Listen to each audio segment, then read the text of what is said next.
Hello, everybody. Welcome to Freedom Friday. So, this is the second in our 5-part series that is about the connections between our emotions, our imagination, and healing, and how when we tap into our emotions and imagination, we can deepen our connection to practice, and we can really tap into supporting and nurturing our organ function.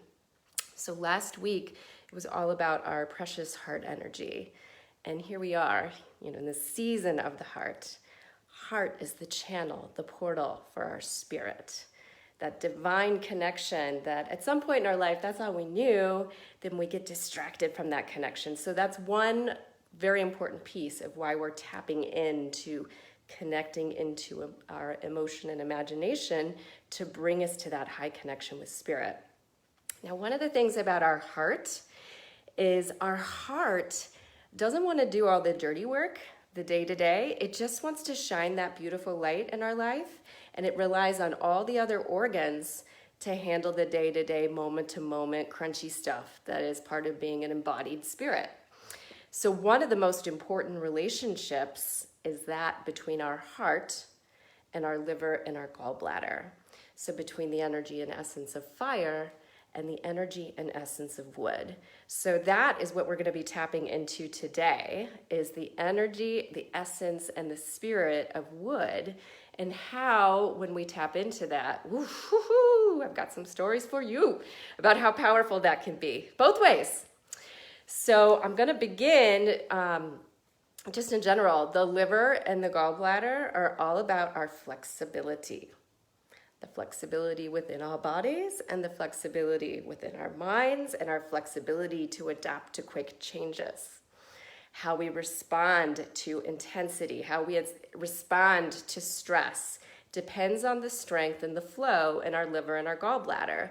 So knowing what I just said, when the liver and gallbladder energy isn't flowing and, so you got that anyway, so things are kind of stuck. And then enter in life stressors, all of us have had a little bit of that over the past year. You get freeze, right? You could just get the most intense stuck sludge freeze. So I have a visitor. Hi, Sophia, I'm on a live video right now. Would you like to say something about the power of moving your body and breaking through stress? Here's some watermelon juice. Oh, perfect. Thank you. Wow, that's such a gift. And love you. Watermelon juice is a beautiful way to be able to nurture your liver and take care of the heart energy. So look at that. Okay, so back into the flow. So when that liver is not moving, we go back, I had a whole class about that. That is the sticky, stuck ugh. And it can feel all different sorts of ways. We can have migraines, we can have aches and pains in our body, and we can get so stuck that it feels like we just can't even move forward, okay?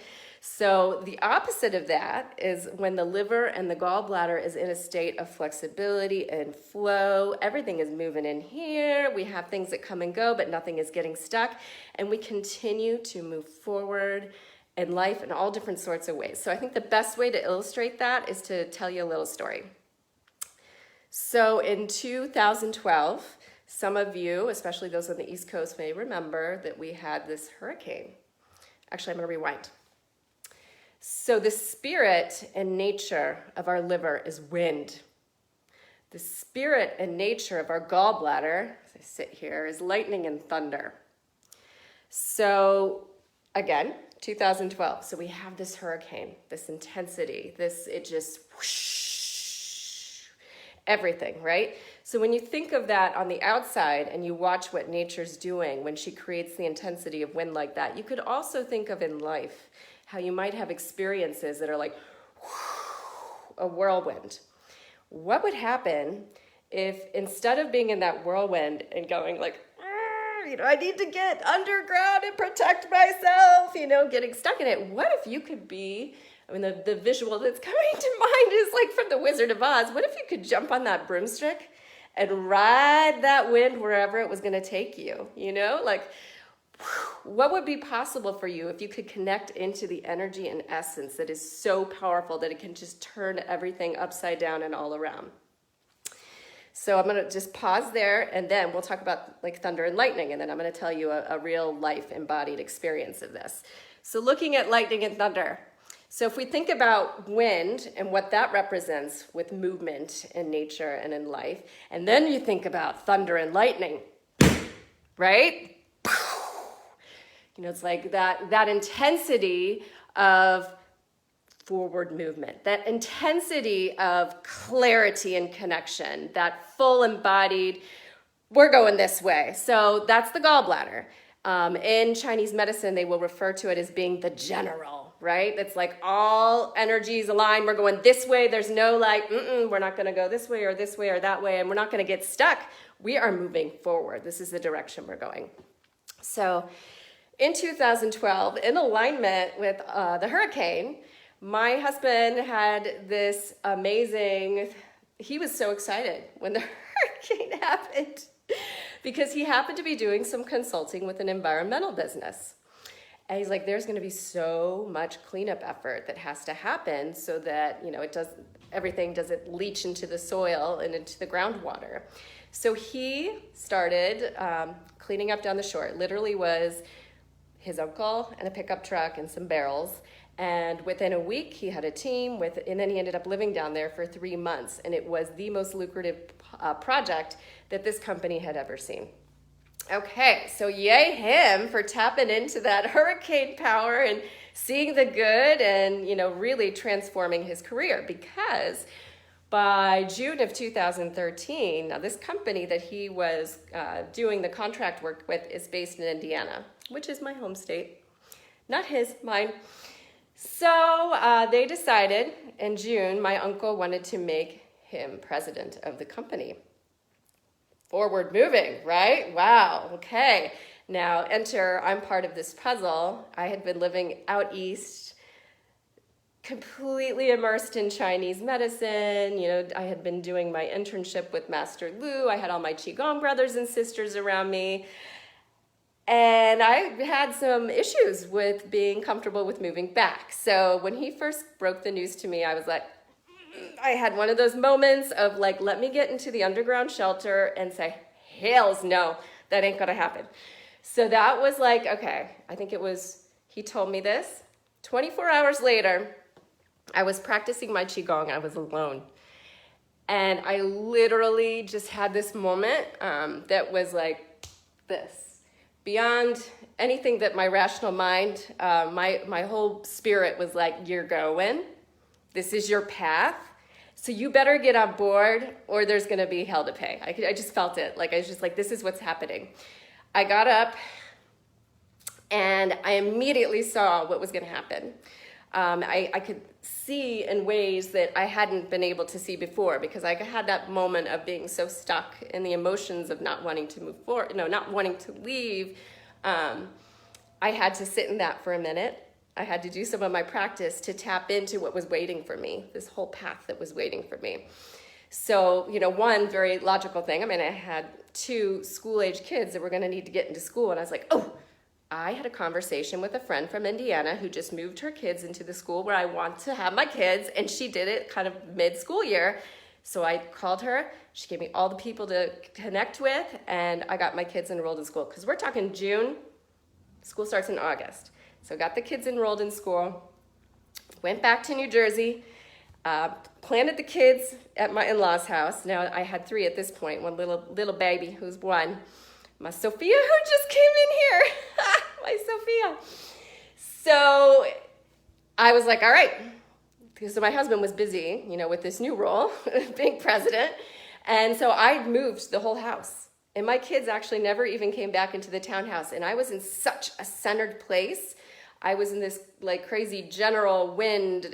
I was the hurricane, and I moved everything. And I moved our whole family. So got the news in June. I moved the whole family by August. We were temporarily in a space, but very quickly found the perfect rental home. A year later, landed in like the perfect house for our family. A year later, bought the house next door that became my practice. So part of what I'm trying to say is, holy wow, what would have happened for me had I not had the courage to step into that general gallbladder wind moment. Now, I probably looked like a crazy person to a lot of people, and I was so in the zone when I was in that experience that there was nothing that was going to stop me. I just was like, So the part of the reason why I share this, right?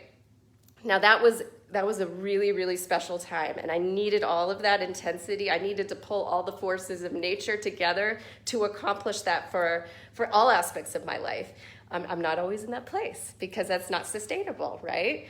But it's necessary. Now, knowing that I have had that experience of embodying and aligning with the power of my liver gallbladder energy, in my moments where I can be a little like, bleh, recalling that I experienced that, recalling, like literally closing my eyes, dropping in and remembering what it felt like when I was in that flow. Remember, that is me.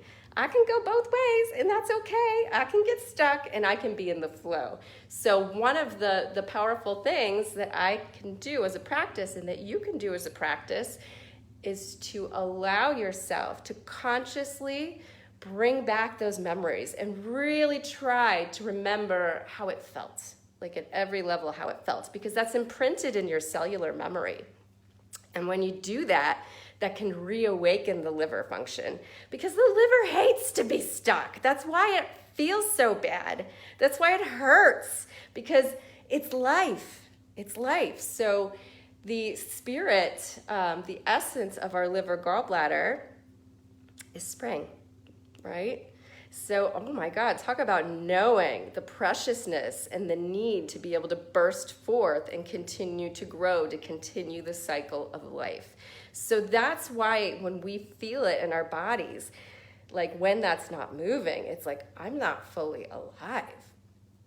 So I think I might have said this, but I think it's important to say again, our spirit is really, really relying on our liver gallbladder energy to take spirit and move it forward by taking action in our life and expressing our creativity.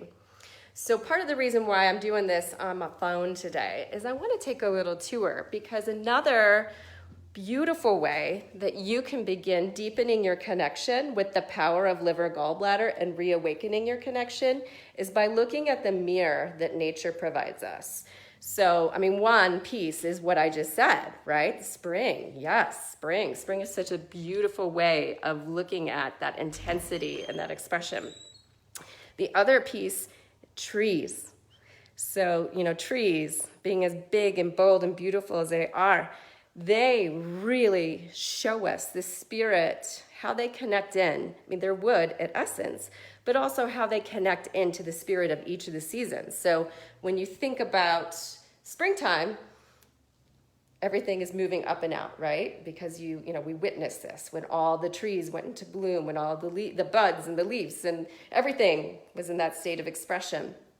Right now, in summer, there's this stillness and peace that's happening. Like, I made these beautiful leaves, and now we're just going to soak up the sunshine. Not a lot of action happening, really just peaceful absorption and appreciation of spirit. So embodying summer. And as we move into fall, and that energy starts to move inward, then we have the season of letting go, right? And trees show this so beautifully as they do that beautiful color transformation and they begin to release their leaves, their little babies that they made in springtime, because they have to continue the cycle. Moving even further along into winter, when that essence and energy doesn't disappear, but it goes deep, deep into the earth for that time of restoration and stillness. So, beyond, that's just, there's so many different levels with trees. Another piece with trees, when you think about the fact that we've been talking a lot about the concept of yin and yang, they are rooted underneath the earth. extending up like antenna connecting to heaven. And when I say this, yes, that's the embodiment of the tree itself, but remember that's also the way the liver energy, there's a nice embodiment of wood here in my office, but that's also how the liver energy is connecting in you as your antenna, connecting you between heaven and earth. So in my backyard here, we have this beautiful ravine, and my husband, when we first moved in, was like, let's grow wildflowers. So we roped it off so they wouldn't mow the zone. And something happened. Like, we had a few wildflowers, but what really happened that you can see behind me now is all those little like maple tree spinner thingies. Oh my God, they were so happy because nobody was mowing. So all these little baby trees grew up. And these little guys, it's just insane now. What used to be, teeny tiny baby trees, because we let them continue to grow. Now we have this little sacred tiny baby tree forest. So part of what the message that these guys are showing me is the fearlessness, right? First of all, you can see it's really not sustainable that all of them have decided, let's just all grow right here. They're like, that's okay. The promise of life is that for a tree, they're just like, we just got to grow. That's what we do. We're not going to be scared about this. We're not going to worry that, maybe this means that we have a short lifespan. They're like, we just have to grow. We just have to do this. This is our possibility. They don't fear that, well, maybe one day, because this, used to be mowed, they're just going to cut us all down. They just have to grow. So to me, part of what I see here is like the resilience and the fearlessness that's embodied by the very first trees. Oh, I'm not going to go as far as I wanted to, but that's okay. And the very first trees to lose their leaves. So behind me, you can see that really glorious black walnut tree. So to me, and it was really striking too, I took a picture of this in early spring.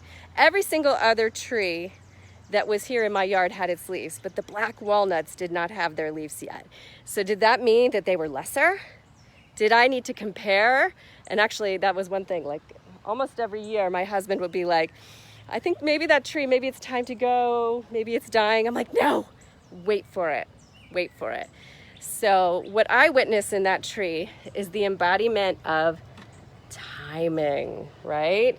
That, even when you think about spring, the spring bloom can't come too early and it can't come too late.